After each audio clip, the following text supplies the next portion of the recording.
तो कल last video में हमने देखा कि हमने ग्लूकोज की रिएक्शन एसिटाइल क्लोराइड और एसिटिक एनहाइड्राइड से कराई, जिससे हम ग्लूकोज के अंदर 5 OH ग्रुप की प्रेजेंस को शो करते हैं। अब हमारी नेक्स्ट रिएक्शन आती है oxidation of glucose by concentrated HNO3।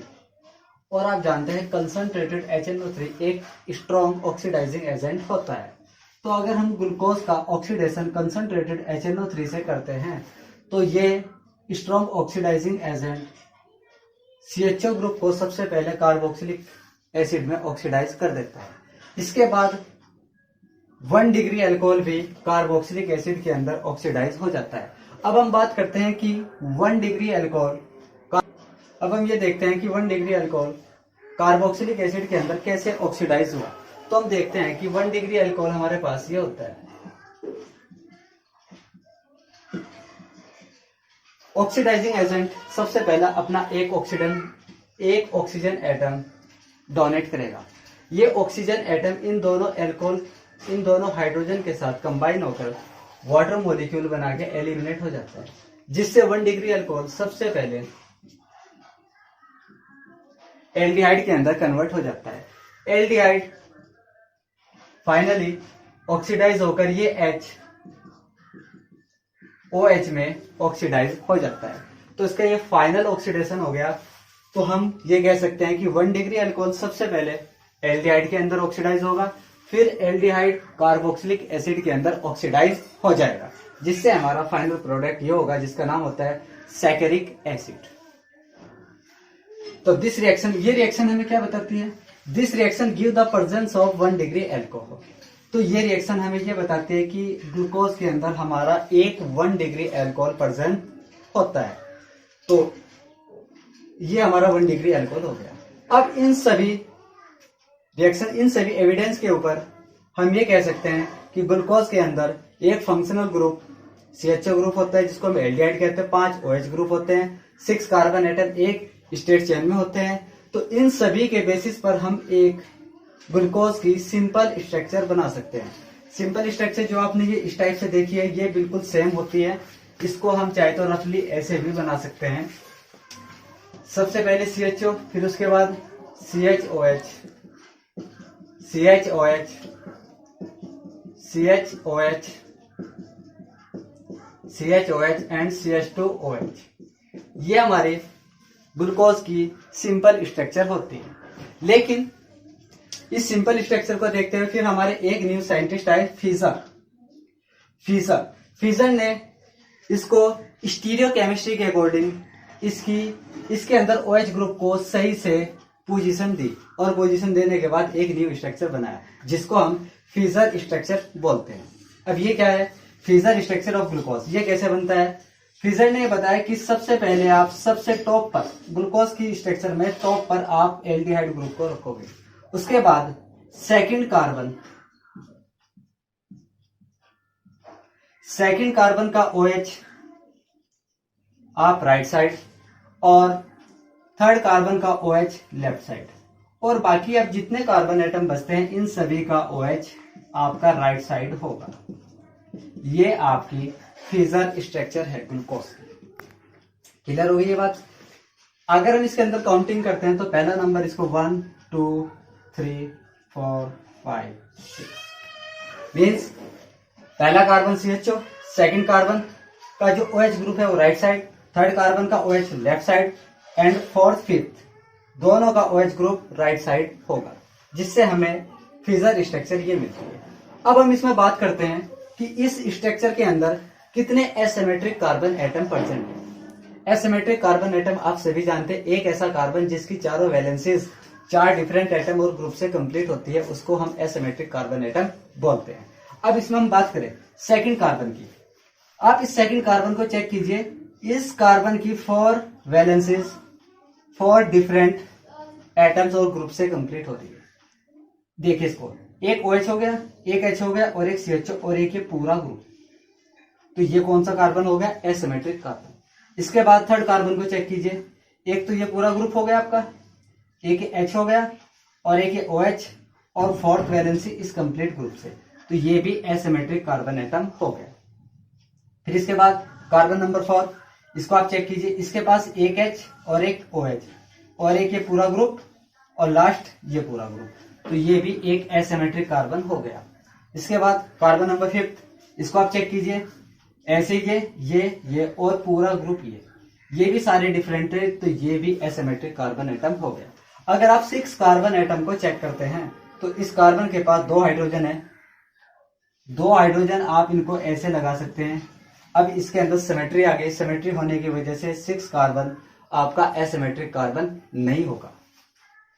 अब बात करते हैं कि इसके अंदर it contains for asymmetric carbon atoms, मतलब इसके पास कितने एसिमेट्रिक कार्बन है? 4 एसिमेट्रिक कार्बन एटम। अब इसके कितने ऑप्टिकल आइसोमर हो सकते हैं? अब इसके देखिए,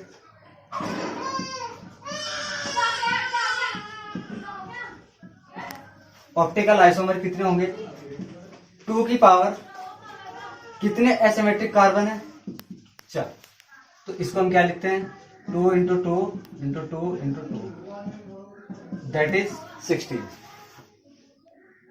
ग्लूकोज के अंदर हमारे 16 ऑप्टिकल आइसोमर होंगे, जिसमें से 8 हमारे डी आइसोमर होंगे और 8 हमारे एल आइसोमर होंगे।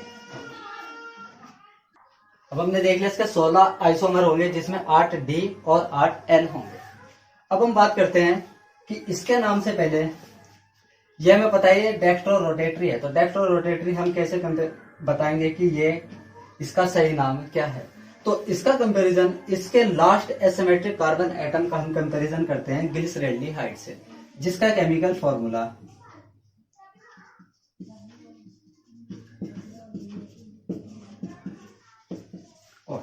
ये ग्लिसरैल्डिहाइड का केमिकल फॉर्मूला होता है। अब इसका कंपैरिजन इसके लास्ट के एसिमेट्रिक कार्बन एटम से करते हैं। अगर इसकी पोजीशन को हम बताने के लिए ये कौन सी हमारी डायरेक्शन होती है? Clockwise direction. इसको हम बोलते हैं डी आइसोमर। डी आइसोमर लिख लीजिए या प्लस आइसोमर बोल लीजिए, दोनों का मीनिंग एक ही होगा। अब इसका नाम क्या बनता है? D plus dash glucose. अब आप एक बात और ध्यान रखें, इस कैपिटल डी और इस स्मॉल डी, इन दोनों में कोई रिलेशन नहीं है, ये दोनों बिल्कुल अलग है। ये हमें प्लस बता रहा है कि इसका रोटेशन क्लॉकवाइज डायरेक्शन है, और ये हमें कैपिटल डी बता रहा है कि ये इसका कोई स्पेसिफिक ओरिएंटेशन है। तो इसका इस डी का मतलब यहाँ पर क्लॉकवाइज और एंटी क्लॉकवाइज से कोई मतलब नहीं है, ये इसके किसी स्पेसिफिक ओरिएंटेशन को बताता है। और ये प्लस हमें क्या बताता है? कि ये प्लस बता रहा है हमें कि ग्लूकोज का रोटेशन क्लॉकवाइज डायरेक्शन में है। क्लियर हो गया यहाँ तक? अब आप इसको अच्छे से यहाँ तक मेंटेन करें कि ये ग्लिसरैल्डिहाइड है। अगर इसका OH राइट साइड है तो ये प्लस आइसोमर होगा। अगर ये OH इसका कुछ इस तरीके से है लास्ट वाले कार्बन का, तो तब ये माइनस ग्लूकोज हो जाएगा। ओके, अब अभी हमने फ्रीजर की ओपन चेन स्ट्रक्चर देखी, लेकिन ग्लूकोज की जो हमें ओपन चेन स्ट्रक्चर मिली, वो स्ट्रक्चर ग्लूकोज की सभी प्रॉपर्टीज को फॉलो नहीं करता, और ना ही अगर ग्लूकोज के अंदर CHO ग्रुप फ्री स्टेट में है तो वो सारे टेस्ट देने चाहिए उसको जो एल्डिहाइड देता है, लेकिन ग्लूकोज इन सभी टेस्ट को नहीं देता, जिसके कारण ग्लूकोज की ओपन चेन स्ट्रक्चर फेल होगी। अब जिसके कुछ रीजंस रहे हैं, सबसे पहला फैक्ट है it does not give addition reaction with sodium bisulphite. ये हमारा जो ग्लूकोज है उसको ग्लूकोज हमारा सोडियम बाइसल्फाइड के साथ एडिशन रिएक्शन शो नहीं करता, जबकि हमें पता है कि अगर हम एल्डिहाइड की रिएक्शन सोडियम बाइसल्फाइड के साथ कराए तो वो उसके साथ एडिशन प्रोडक्ट बनाती है, या हम ये कह सकते हैं वो उसके साथ एडिशन रिएक्शन देती है। लेकिन ग्लूकोज सोडियम बाइसल्फाइड के साथ एडिशन रिएक्शन नहीं देता, जो हमें बताता है कि ग्लूकोज के अंदर एल्डिहाइड ग्रुप फ्री नहीं है। And second fact is it does not give 2,4-DNP di nitrophenyl. ये 2,4-डाइनाइट्रोफिनाइल टेस्ट भी नहीं देता और ना ही सिप्स बेस टेस्ट देता है, जो हमने एल्डिहाइड और कीटोन वाले चैप्टर में अच्छे से पढ़े थे। जो हमें पता है कि एल्डिहाइड इन दोनों टेस्ट को अच्छे से शो करता है, लेकिन ग्लूकोज ये दोनों टेस्ट नहीं देता। और last third is penta acetate of glucose. अभी हमने 5th रिएक्शन में बनाया कि ग्लूकोज एसिटिक एनहाइड्राइड और पेंटाइल क्लोराइड के साथ रिएक्शन करके पेंटा एसीटेट बनाता है। तो ये जो पेंटा एसीटेट हमें मिला है, ये पेंटा एसीटेट हाइड्रोक्सिल एमाइन के साथ कोई रिएक्शन नहीं करता। Fourth, it exist in 2 crystalline forms. और हमें पता है कि जो हमारा ग्लूकोज है ये 2 फॉर्म के अंदर हमें मिलता है। इन 2 फॉर्म के बारे में ओपन चेन स्ट्रक्चर से हमें कोई जानकारी प्राप्त नहीं होती। तो इसलिए ग्लूकोज की 2 फॉर्म होती है। सबसे पहली अल्फा ग्लूकोज, दूसरा बीटा ग्लूकोज। 2 फॉर्म होगी, एक अल्फा ग्लूकोज और एक बीटा ग्लूकोज। अब अल्फा ग्लूकोज को हम बनाते कैसे हैं? अब इसका एक बार बनाने का मेथड देख लीजिए क्या है। Crystallisation of concentrated solution of glucose at 303 kelvin temperature. मतलब जो हमारे पास ग्लूकोज का कंसंट्रेटेड सॉल्यूशन है, अगर उसका हम क्रिस्टलाइजेशन 303 केल्विन टेम्परेचर पर कर दे तो हमें अल्फा ग्लूकोज मिलता है। ऐसे ही अगर हमें बीटा ग्लूकोज बनाना है तो बीटा ग्लूकोज हम कैसे बनाते हैं? Crystallisation of hot and saturated solution of glucose at 371 kelvin temperature. इसका मतलब अगर हमें बीटा ग्लूकोज बनाना है तो हम अपना ग्लूकोज लेकर उसका ग्लूकोज लेकर वो glucose hot and saturated solution होना चाहिए उसका। अगर वो हमारे पास है, उसका क्रिस्टलाइजेशन हम 371 केल्विन टेम्परेचर पर करते हैं तो हमें बीटा ग्लूकोज प्राप्त हो जाता है। अगर हम बात करें अल्फा ग्लूकोज के मेल्टिंग पॉइंट की, तो जो अल्फा ग्लूकोज होता है हमारा, उसका मेल्टिंग पॉइंट 419 केल्विन होता है, 419 केल्विन होता है। अगर हम बात करें बीटा ग्लूकोज के मेल्टिंग पॉइंट की तो हमारा 423 केल्विन होता है। इन दोनों के मेल्टिंग पॉइंट से हमें पता चलता है कि बीटा ग्लूकोज ज्यादा स्टेबल है अल्फा ग्लूकोज से। अभी यहां तक हमारे अल्फा ग्लूकोज और बीटा ग्लूकोज बनाते कैसे, इनका मेल्टिंग पॉइंट क्या है और इनकी स्टेबिलिटी क्या है, हमें पता चल गया ये ज्यादा स्टेबल है और ये कम स्टेबल है। तो आज आप इस वीडियो का यहाँ तक का वर्क कंप्लीट कर ले, फिर मैं इसके बाद आपको बताऊंगा कि अल्फा ग्लूकोज और बीटा ग्लूकोज की स्ट्रक्चर क्या होती है और कैसे बनाते हैं।